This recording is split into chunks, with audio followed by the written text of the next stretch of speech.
Hey guys, this is Gus from Laredo Sabers. Today I'm going to show you the Legends series number 1, the Jedi Knight Dooku from Legends hilt. This is the prototype, but it's going to be identical to the final production as I don't think I'm going to have to do any modifications to it. So let me break it down for you. So first of all, this hilt was basically inspired by a couple of things. One was an illustration made by Lone Pigeon from the RPF, and it's on the book Jedi vs. Sith, The Essential Guide to the Force. And also this was illustrated by Joe Corney, and both of them were inspired by a prop made by an RPF member named Justin Shang. So this is taking inspiration from all of them, but mostly it's based off the illustration from Lone Pigeon over the Jedi vs. Sith book. So the hilt is constructed in aluminum and stainless steel. The grenade section here, which is basically the Obi-Wan Kenobi from Episode 4 grenade, and this one is made of stainless steel. It gives it a very good heft to the whole hilt, and also it gives it a little different tonality than the aluminum. It also has some anodized sections like this, which is I'm going to talk about a little bit more on this black ring here. This section here is also anodized black, and inside the button area or housing, and obviously the red button. This is spring loaded. Also has a stainless steel a blade plug, and the reason I made it stainless steel is just to give it a little bit more, let's say, similarity to a steel washer with a screw. I'm going to show you more of this later. It breaks down into multiple sections. The pommel, obviously. It will only have one version. Normally I do two versions, the vented and unvented, but since there's no images of the bottom side of this, this is what you'll get. There's some slots in there for sound venting, and this little detail part here. Now, for those asking, it is compatible with the Clan Series hilts. It's the same threading, so if you want to use this pommel on your DIY or custom saber from mixing and matching parts from the Clan Series, you can. All of these sections are compatible.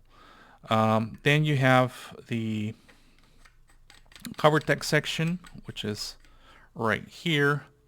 And this is where some of the engineering I had to do to make it line up, as there's no visible cover text in the illustration, but you can tell from one of the images that Dooku has it hanging on his belt, similarly to like what any other clan style sabers were used, or prequel saber.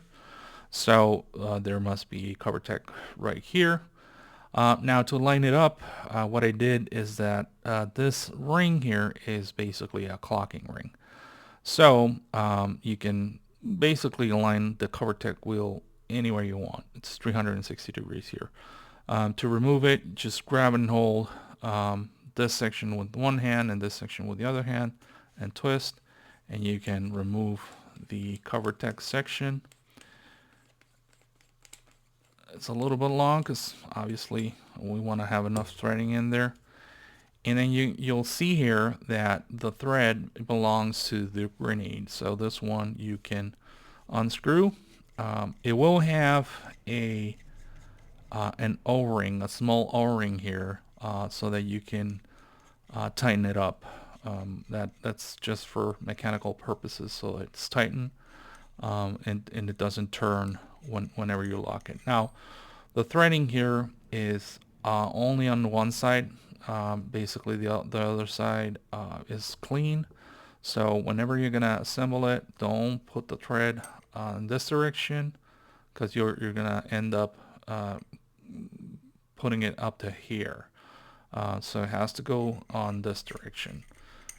And also be careful, because since the threading on this is stainless steel versus aluminum, if you cross thread it, you will damage your aluminum part very easily. So just make sure that these all should be very smooth to turn. So yeah, please do not, if you think that the thread is getting locked, just remove it and try again. Now to put it back on, just put it all the way till it kind of collides with the O-ring, and then you put back this on until it collides with the clocking ring. Now, as you can see, the orientation is not correct, so you back it up to the point where you think it's correct, and then you back up the clocking ring.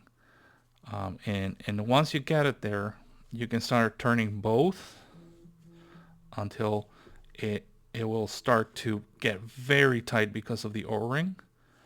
And then once you get it properly lined up, you should be good to go. It'll be tight. Now on the opposite side of the grenade, you can remove the whole emitter section. This is a single section here. It's actually two, but it's divided into the button section plus the blade holder. So you have, again, a compatible threading here for any of the clan series you want to attach. You can, and you can see here, right here's the main button,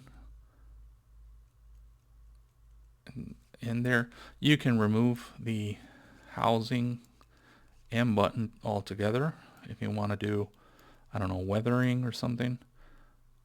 It's a completely independent part. Excuse my clumsiness. It's a little bit difficult with these type of gloves. I just don't want to put any marks on them. Now, here we have the blade plug and we have the blade holder. So the blade holder, as you can see, it has no visible screws for the blade retention. So I have made a separate piece here where if you turn it enough, it will reveal the blade holder. You can unscrew it from here, or if you want to remove the whole thing, you can do that. And then there's a lip right here on the bottom, so that's where your blade will collide, so it won't go any further. So you always know at what distance the blade should go, because it'll stop right there. It's very similar to what I did with the Barry's Offie blade holder, and it's about almost 2 inches. I think it's 1 3/4 inches length, but it's a 7/8 inch blade, so you don't need really more than that. I mean, I did that with Barry's Offie, and it works well. So you can, again, put it back together. Now the blade plug is very similar to the prequel ones I've made before, but the main difference now is that I'm not going to include a serrated version. Now this time, what I did is that between the what is called the rod screw and the washer, there's a small gap, and that gap will be enough for light to pass through. So I'm going to show you with another, since I don't have this one installed yet, how it looks when you turn it on.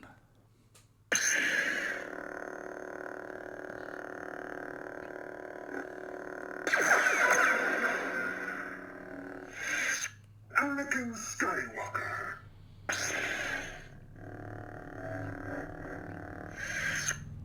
Alright guys, so that's pretty much the Legend Series number 1. It's already up for pre-order. Production is going to end around March. So you can secure your spot by pre-ordering in our website and save 10% if you do the full payment. Otherwise, you can do half or partial payment, and you'll secure your own. I'm only gonna make about 50 of these, so uh, get them while they last.